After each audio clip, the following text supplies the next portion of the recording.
Hello everyone, welcome back to the channel. So today in this video we'll learn about demand forecasting. Demand forecasting అంటే ఏంటంటే ఫ్యూచర్లో ఉండే డిమాండ్ని మనం ముందే guess చేస్తాం. So what is the use of guessing అంటే guessing చేయడం వల్ల మనకి యూజ్ ఏంటంటే ఫ్యూచర్ డిమాండ్ని ముందే గెస్ చేయడం వల్ల ఈజీగా మనం మన ఇన్వెస్టర్స్కి కంపెనీ వాల్యుయేషన్ అన్నది పెరుగుతున్నట్టు చూపించవచ్చు. సో దానివల్ల we'll get more investments such that we can invest them in the company to grow the company. So for example ఈ ఇయర్ లాస్ట్ 5 years నుంచి కంపెనీ అనేది ఒక ప్యాటర్న్లో మనీ అన్నది ఎర్న్ చేస్తుంది. For example first year 10. So first year 10 products అమ్మిన company next year 15 అమ్ముతుంది, ఆ next year 20 అమ్ముతుంది, ఆ నెక్స్ట్ ఇయర్ 25 అమ్ముతుంది.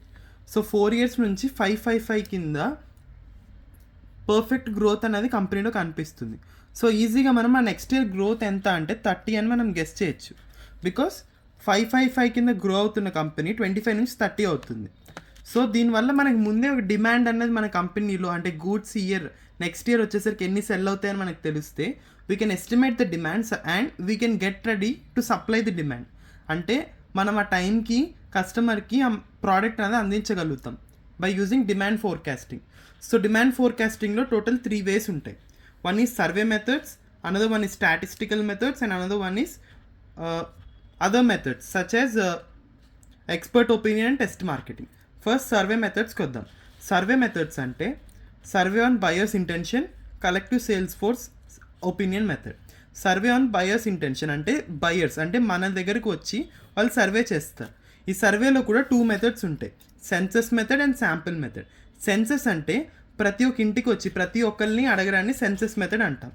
కానీ సెన్సస్ మెథడ్లో ఉన్న డిసడ్వాంటేజ్ ఏంటంటే ఇది చాలా టైం టేకింగ్ ప్రాసెస్, చాలా మంత్స్ టైం అన్నది దీనికి పడుతుంది.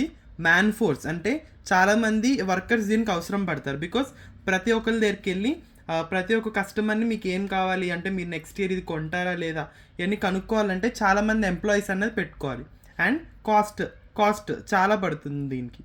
And next sample method. Sample method అంటే ఇందులో ఓన్లీ సమ్ కలెక్టివ్ పీపుల్ అంటే సపోజ్ మనం సిటీలో ఈ ప్రోడక్ట్ అమ్ముతున్నాం అనుకో, సిటీలో నుంచి ఒక 100 people, విలేజెస్లో అమ్ముతుంటే విలేజెస్లోంచి ఒక 100 people, అలా 100 మెంబర్స్ని చేయడం దాన్ని శాంపిల్ మెథడ్స్ అంటాం. అంటే అందరినీ చేయకుండా ఓన్లీ మేజర్స్ కొంతమందిని శాంపిల్స్ని తీసుకొని మనం చేస్తే దాన్ని శాంపిల్ మెథడ్స్ అంటాం. So compared to census method, sample method అన్నది టైం చాలా తక్కువ పడుతుంది అండ్ కాస్ట్ ఎఫెక్టివ్, ఎక్కువ మనీ అన్నది కూడా దీనికి ఖర్చు అవ్వదు. బట్ సెన్సస్ మెథడ్ అంటే చాలా ఖర్చు అవుతుంది. బికాస్ ప్రతి ఒక్కరిని విజిట్ చేయాలి, అక్కడ విజిట్ అవ్వడానికి వర్క్ ఫోర్స్ కావాలంటే చాలామంది అక్కడ ఇన్ పర్సన్గా తిరిగి ప్రతి ఒక్కరిని అడగాలి. అది కాకుండా వాళ్ళకి శాలరీస్ పే చేసేసరికి చాలా అవుతుంది. Next second method is collective sales force method అంటే అమ్మేవాళ్ళు. ఫర్ ఎగ్జాంపుల్ మీరు బజాజ్ ఎలక్ట్రానిక్స్ షోరూమ్కి వెళ్ళి ఒక ఫోన్ అనేది పర్చేస్ చేస్తున్నారు. ఫోన్ పర్చేస్ చేస్తున్నప్పుడు అక్కడ ఉన్న సెల్లర్కి తెలుస్తుంది ప్రతి మంత్ ఇక్కడ శాంసంగ్ ఫోన్స్ ఎక్కువ వెళ్తున్నాయా, యాపిల్ ఫోన్స్ ఎక్కువ వెళ్తున్నాయా, రెడ్మీ ఫోన్స్ ఎక్కువ వెళ్తున్నాయా అని. సో ఇది చాలా ఎఫెక్టివ్ వే. బికాస్ కంపెనీ అనేవాడు డైరెక్ట్ వచ్చి సేల్స్ ఆఫీసర్ని అడిగితే ఇంతమందిని అడిగే పని ఉండదు. బికాస్ ఇంతమంది బయర్స్కి సెల్ చేసేది సేల్స్ ఫోర్సే. సో ఈ సేల్స్ ఫోర్స్ అనేవాళ్ళు సెల్ చేస్తారు కాబట్టి వీళ్ళకి మార్కెట్ ట్రెండ్స్ మీద ఐడియా ఉంటుంది. So it's better to ask sales force. So these are known as survey methods. Next వచ్చేసి స్టాటిస్టికల్ మెథడ్స్. స్టాటిస్టికల్ మెథడ్స్ అంటే మ్యాథమెటికల్ మెథడ్స్. ఇందులో మనం మ్యాథమెటికల్ ఫార్ములాస్ యూజ్ చేస్తాం. సో స్టార్టింగ్లో నేను మీకు ఒక చిన్న ఎగ్జాంపుల్ చెప్పాను కదా, 10, 15, 20, 25 and 30. సో మనం బేసిక్గా 5 కింద పెరుగుతుందని సింపుల్ మ్యాథ్స్ యూజ్ చేసి చెప్పాం. అలాగే ఒక కంపెనీ అనేది ప్రతి year some lakhs and crores of products అనేది సెల్ చేస్తుంది. సో వాటిని మనం సింపుల్ మ్యాథ్స్తో ట్రీట్ చేయలేం కాబట్టి we use some formulas. One is trend line method. Trend line by observation అంటే ఇది గ్రాఫ్ తీసుకోండి. ఈ గ్రాఫ్ అన్నది ఎప్పుడు అప్స్ అండ్ డౌన్స్తో ఉంటుంది. So suppose first year graph peak అయింది, పైకి వెళ్ళింది అంటే సేల్స్ బాగున్నాయి. సెకండ్ ఇయర్ డ్రాప్ అయింది అండ్ థర్డ్ ఇయర్ ఇంక్రీజ్ అవుతుంది అండ్ ఫోర్త్ ఇయర్ కూడా ఇంక్రీజ్ అయ్యే ఛాన్సెస్ ఉంటుంది. Because that product has more marketing అంటే చాలా అడ్వర్టైజింగ్ చేసే ప్రోడక్ట్ని పెంచుతున్నాం కాబట్టి అది ఇంక్రీజ్ అవుతుంది. Next least square method. Next time sales and moving average method. Moving average method is the most famous method. Moving average మెథడ్లో వి టేక్ యావరేజెస్. అంటే ఇక్కడ ఎగ్జాంపుల్లో చూడండి. సో ఇక్కడ యావరేజ్ ఏంటి 10 and 5. సో 5% అనేది 50% అనేది సేల్స్ ప్రతి ఇయర్ ఈ కంపెనీలో కనిపిస్తుంది. సో యావరేజ్గా ఎంత సేల్ అనేది ఇంక్రీజ్ అవుతుంది, అలా బేసిక్ మ్యాథ్స్ యూస్ చేసేదాన్ని మూవింగ్ యావరేజ్ మెథడ్ అంటాం. అండ్ నెక్స్ట్ అదర్ మెథడ్స్లో there are total 4 ways. Expert opinion అంటే సేల్స్ ఎక్స్పర్ట్స్ ఉంటారు. For example in survey method మనం చూసాం, సెల్లర్స్ని మనం ఇంట్రోగేట్ చేసి దాన్ని బట్టి డిమాండ్ని గెస్ చేస్తాం. అలాగే ఎక్స్పర్ట్ ఒపీనియన్ అంటే మార్కెట్ ఎక్స్పర్ట్స్ అన్న వాళ్ళు ఎప్పుడూ ఉంటారు. సో ఆ మార్కెట్ ఎక్స్పర్ట్స్ని మనం అడుగుతాం, like what is the trend going on in the market. People అంటే అందరూ దేన్ని ప్రిఫర్ చేస్తున్నారు, స్టూడెంట్స్ ఏం కొనుక్కోవడానికి ఇష్టపడుతున్నారు, what are the other age groups of people are interested in buying. So దీన్ని ఎక్స్పర్ట్ ఒపీనియన్ అంటాం.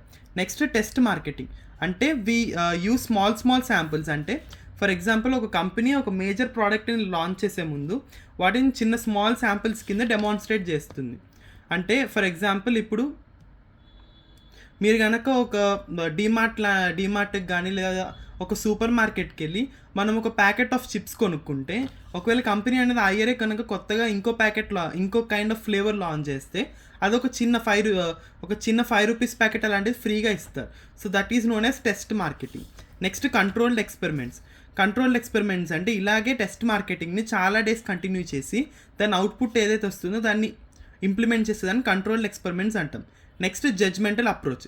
జడ్జ్మెంటల్ అంటే బేసిక్ సెన్స్ యూస్ చేసి, అంటే బేసిక్గా ఇప్పుడు ఫర్ ఎగ్జాంపుల్ మన టైంలో అంటే మన గ్రాండ్ ఫాదర్స్ టైంలో వాడే ప్రోడక్ట్స్ని మనం ఈ టైంలో ఎవరం వాడడానికి ఇష్టపడం, బికాస్ దట్ అవన్నీ అవుట్డేట్ అయిపోయినాయి.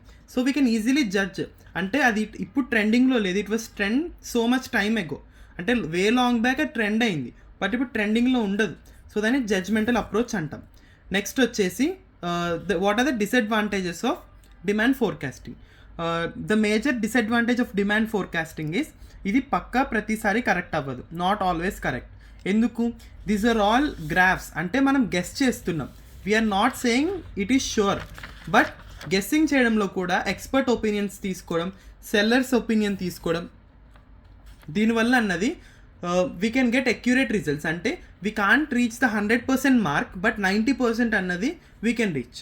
So let's do a quick reading again. So what is the demand forecasting అంటే ఫ్యూచర్లో అయ్యే సేల్స్ని 3 మెథడ్స్ ఉపయోగించి మనం ముందే గెస్ చేస్తాం, దాన్ని డిమాండ్ ఫోర్కాస్టింగ్ అంటాం. సో అంటే మన సేల్స్ నెక్స్ట్ ఇయర్ ఎంత ఉంటాయి అన్నదాన్ని గెస్ చేయడాన్ని డిమాండ్ ఫోర్కాస్టింగ్ అంటాం. There are total of 3 methods: survey methods, statistical methods and other methods. Survey మెథడ్స్లో మనం పీపుల్ని దగ్గర సర్వే చేస్తాం అండ్ లేదా సెల్లర్స్ దగ్గర సర్వే చేస్తాం. నెక్స్ట్ వచ్చేసి స్టాటిస్టికల్ మెథడ్స్, ఇది మ్యాథమెటికల్ ఫార్ములాస్ యూజ్ చేసేదాన్ని స్టాటిస్టికల్ మెథడ్స్ అంటాం. అండ్ అదర్ మెథడ్స్, ఇక్కడ మనం ఎక్స్పర్ట్ ఒపీనియన్స్ తీసుకుంటాం, కస్టమర్స్ మీద చిన్న ప్యాకెట్స్ ఇచ్చి వాటిని అడ్వర్టైజ్ చేయడానికి ట్రై చేస్తాం. అండ్ జడ్జ్మెంటల్ అప్రోచ్ అంటే ఓల్డ్ టైమ్స్, న్యూ టైమ్స్ని కేటగరైజ్ చేసుకొని అది ఇప్పుడు ట్రెండ్ అవుతుందా లేదా అని చెప్పేదాన్ని జడ్జ్మెంటల్ అప్రోచ్ అంటాం. And the major disadvantage of demand forecasting is we can't say the result which is obtained from doing all these things are pakka perfect. Sometimes they may be 0%, అసలు 0% అసలు reach అవ్వకపోవచ్చు, sometimes 100% reach అవ్వచ్చు, sometimes 90% reach అవ్వచ్చు. So yeah, thank you. If you liked this video, please do like, share and subscribe. Thank you.